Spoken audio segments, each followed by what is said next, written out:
નમસ્કાર, સ્વાગત છે આપનું ગુજરાત ન્યૂઝમાં। જે પ્રમાણે દેશ અને દુનિયા કોરોનાની મહામારી સામે લડી રહ્યો છે, તમામ લોકો કોરોનાને માત આપવા માટે જ્યારે મક્કમ બન્યા છે, ત્યારે ખાસ કહેવું પડે કે ફ્રન્ટલાઇન કોરોના વોરિયર્સ કે જેમણે પોતાના જીવની પરવા નથી કરી, જેમણે પોતાના પરિવારની પરવા નથી કરી, અને એ ફ્રન્ટલાઇન કોરોના વોરિયર્સ અત્યારે લોકોને બચાવવા માટે જ્યારે મેદાનમાં પડ્યા છે, ત્યારે આપણે શું કરી શકીએ એમના માટે? આ બહુ જ એક મોટો વિચાર છે। તો આપણે એમની હિંમત વધારી શકીએ, આપણે એમનો હોંસલો વધારી શકીએ। એમનો પરિવાર આપણો પરિવાર છે, આ વિચાર કરીને જો આપણે એમને સપોર્ટ કરીએ તો એક દેશ અને દુનિયામાં એક સારો મેસેજ જાય। અને આ જ મેસેજને લઈને ગુજરાતમાં ગુજરાત ભવન ખાતેથી એક પહેલ કરવામાં આવી છે, અને એ પહેલ એવી છે કે કોરોના સેવા યજ્ઞનો પ્રારંભ કરવામાં આવ્યો છે।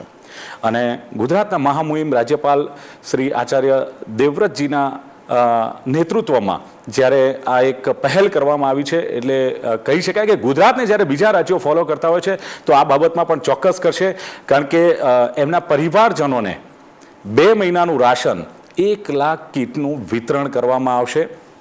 અને 11,000 કીટનું વિતરણની આજે શરૂઆત પણ મુખ્યમંત્રી શ્રીના હાથે થઈ ગઈ છે। આમ તો 25 લાખ રૂપિયા મુખ્યમંત્રી રાહત નિધિમાં પણ રાજ્યપાલ શ્રીએ આપ્યા છે, બહુ સરાહનીય પગલું છે। અને કહે છે ને કે માનવતા, વ્યક્તિ ગમે એટલા વિશેષ હોય, ગમે તે પદ હોય, પરંતુ એમની માનવતા, એમના વિચારોથી વ્યક્તિ મહાન હોય છે, ને એ વિચારો ક્યાંક જોવા મળે। આવો સીધી જ વાત કરીએ ગુજરાતના રાજ્યપાલ મહામુહિમ શ્રી આચાર્ય દેવવ્રતજી સાથે। आचार्य देवव्रत जी, स्वागत है आपका गुजरात न्यूज में। धन्यवाद ईसाई जी। सर जी, क्या कहेंगे कि जैसे corona warriors, frontline corona warriors, किसी की भी परवाह मतलब खुद की नहीं की, परिवार की नहीं की, और जो लड़ रहे हैं कोरोना के सामने, महामारी के सामने, उनका हौसला बढ़ाना है, न कि उनको मदद चाहिए, उनका हौसला। और ये जो पहल यहाँ राजभवन से हुई है, गुजरात से हुई है, हम गुजरातियों को भी नाज है। कैसे ये विचार आया और क्या ख्याल आया तो ये शुरुआत हुई? देसाई जी, इस 14 अप्रैल को माननीय प्रधानमंत्री जी ने, गृह मंत्री जी ने, उपराष्ट्रपति जी ने भारतवर्ष के सभी राज्यपालों की एक बैठक ऑनलाइन ली थी जी। और प्रधानमंत्री जी की इच्छा थी कि इस महामारी में राजभवनों को भी सक्रिय होना चाहिए और उनका योगदान होना चाहिए जी। उसी दिन से मैंने मजबूती से इस अभियान को प्रारंभ किया।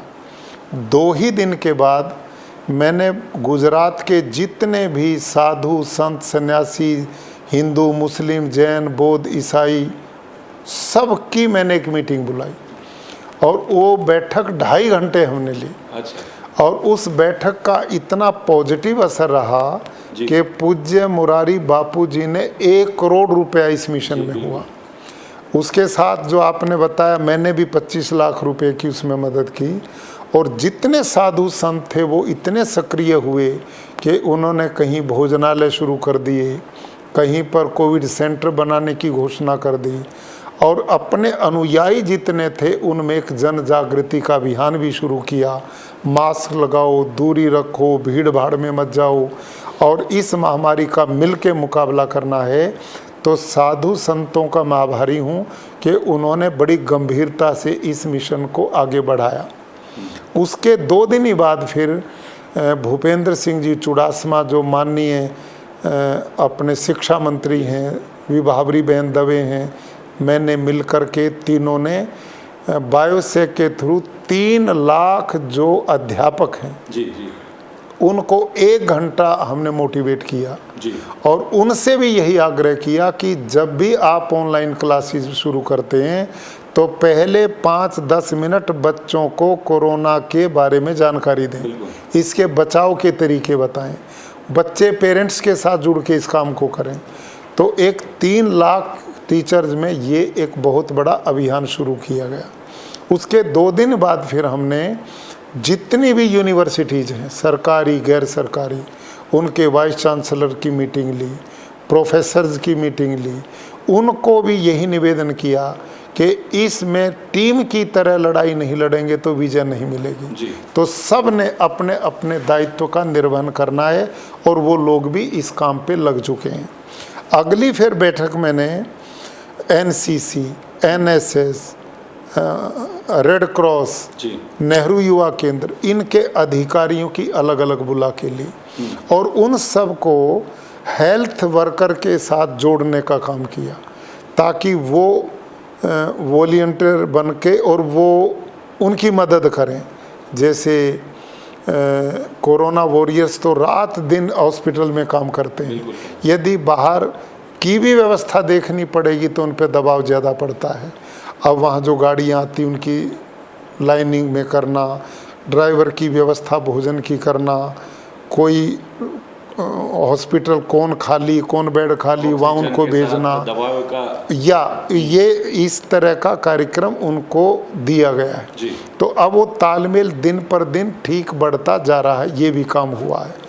कल मैं प्राकृतिक खेती करता हूँ, प्रदेश में एक अभियान जो मैंने चलाया हुआ है सरकार का, जिसमें बहुत बड़ी मदद और सहयोग है।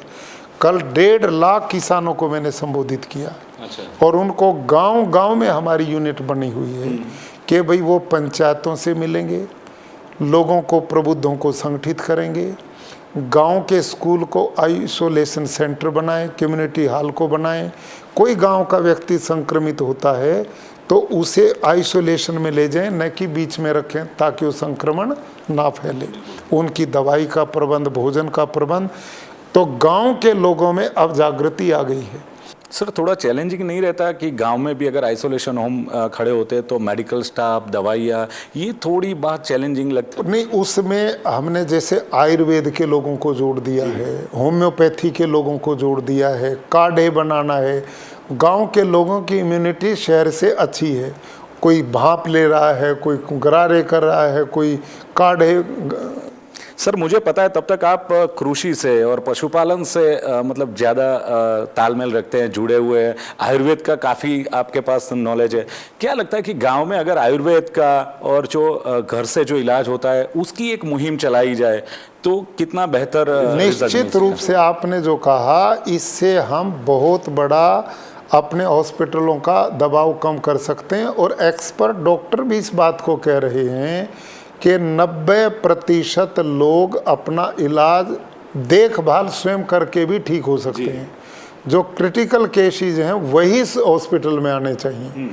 यदि हम इस कोरोना काल में नियमित रूप से अपने प्राकृतिक ढंग के काढ़े लेते हैं, भाप लेते हैं, गरारे करते हैं, थोड़ा व्यायाम करते हैं और लोगों से हटके रहते हैं, तो इससे बहुत बड़ा बचाव किया जा सकता है। जी सर, एक बात है कि ये जो आपने मुहिम उठाई है बहुत अच्छी बात है, पर इसमें एक सपोर्ट, सहकार, जीवन और निवारण यानी वैक्सीनेशन से इसको हल कर सकते हैं। ये 3 चीज़ों का मैंने सोचा है कि ये सिद्धांत पर भी आपका मतलब मार्गदर्शन रहता है। तो ये 3 सिद्धांत कितने असरकारक लगते हैं आपको? ये आपने बहुत अच्छा प्रश्न किया। जैसे मैं नेचुरल फार्मिंग की बात करता हूँ, प्राकृतिक खेती की। अब यदि हम खेतों में यूरिया, डीएपी, कीटनाशक, जहर डाल करके वो अनाज, गेहूं, दाल, सब्जी लोगों को देंगे तो वो इम्यूनिटी कैसे बढ़ाएगी? बिल्कुल, वो तो गिराएगी। ज़मीन का फर्टिलिटी कम करती है, पानी प्रदूषित हो गया, हवा प्रदूषित हो गई।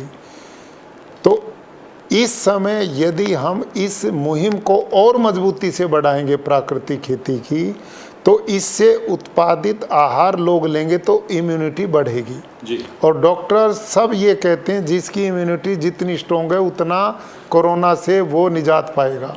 तो इस दिशा में एक अभियान पूरे देश में चलना चाहिए और माननीय प्रधानमंत्री जी इस दिशा में बड़े गंभीर हैं और पूरे देश में प्राकृतिक खेती का भी कार्यक्रम चल रहा है। ये प्रसन्नता की बात है। अभी इसी 13 अप्रैल को भूमि सुपोषण का कार्यक्रम लाखों जगह पर देश में चला गया है ताकि हम जहर मुक्त खेती की ओर बढ़ें और लोगों को स्वास्थ्य की दिशा में एक नया रास्ता दें। दूसरा आपने कहा वैक्सीनेशन, क्योंकि इस से लड़ाई लड़ने के लिए वैक्सीन बहुत बड़ी ताकत बन कर के आई। मैं आग्रह करूंगा 18 साल से ऊपर की आयु के लोग सभी वैक्सीन जरूर लें ताकि इस चेन को तोड़ा जा सके और हम विजय को प्राप्त कर सकें।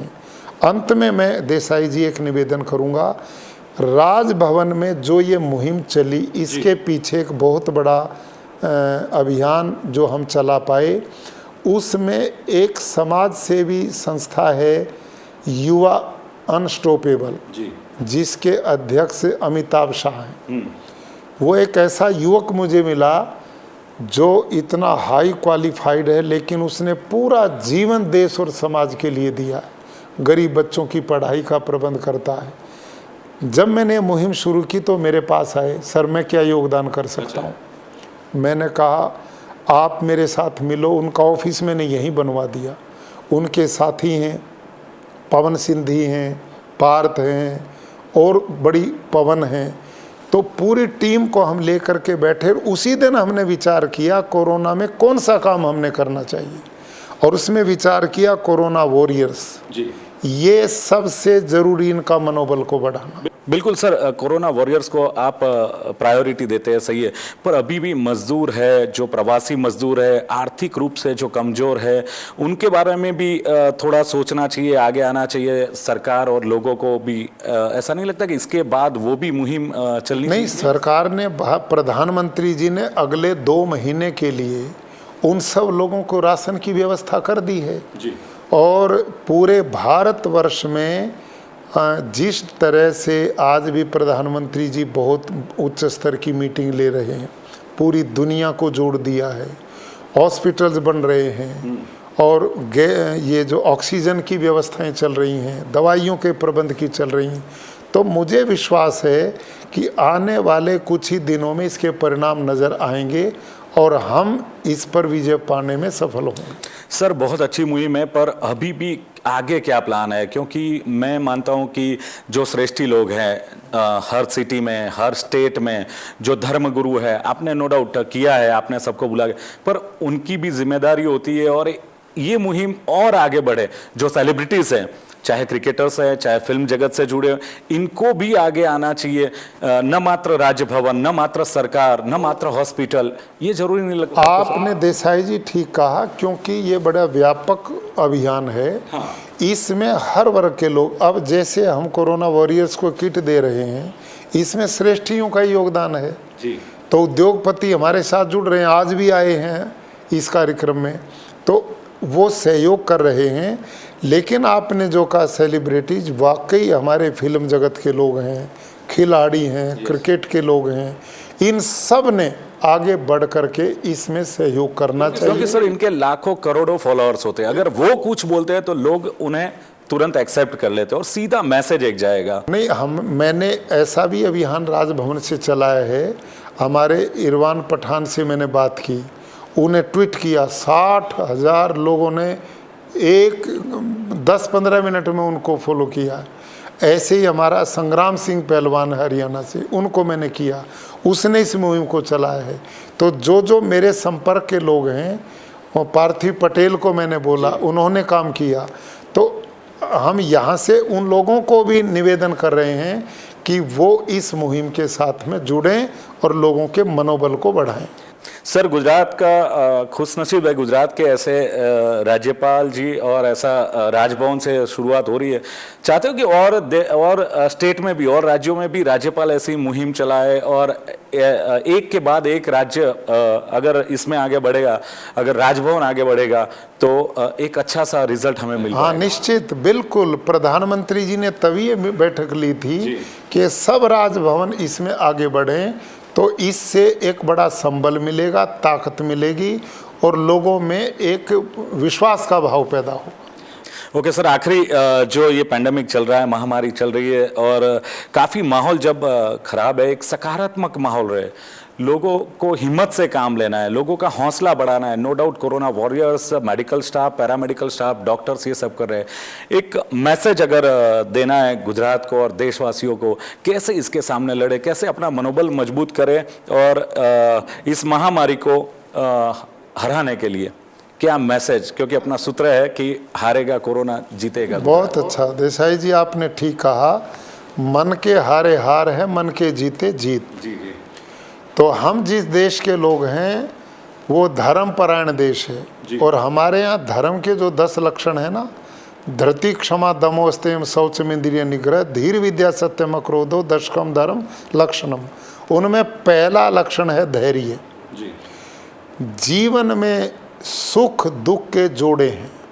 सुख दुख भोग त्याग प्रवृत्ति निवृत्ति ये जीवन से जुड़े हुए हैं।